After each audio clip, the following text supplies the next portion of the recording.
Hi, John here with MiracleChef. Today I'm going to show you the best way to keep your sharp knife sharp.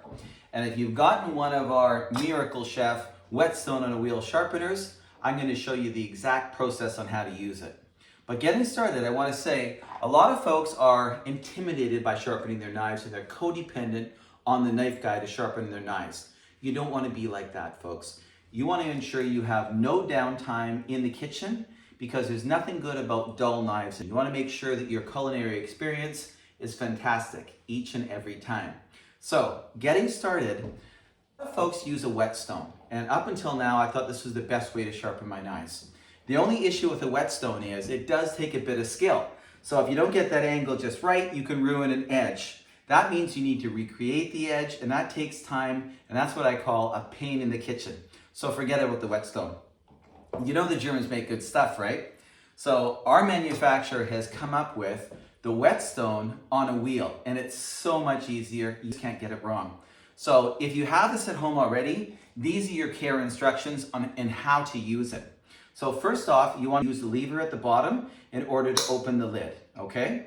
And when you're using it, you want to ensure you fill the reservoir with water.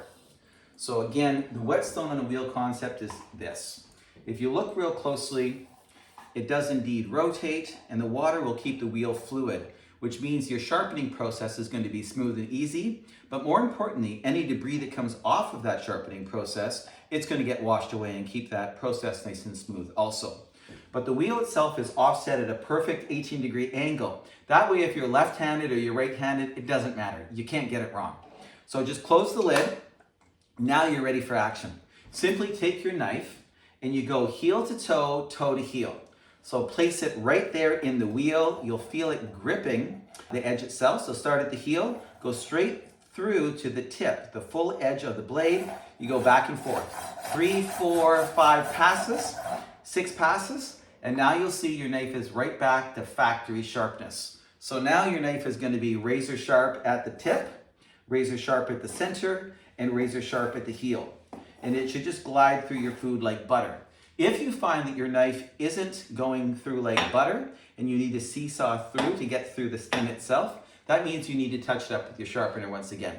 So always keep your sharpener in a special place where it's not going to get crushed by the food processor or any other utensils, and put it down on your cutting board and touch it up 2 or 3 times is all that's necessary.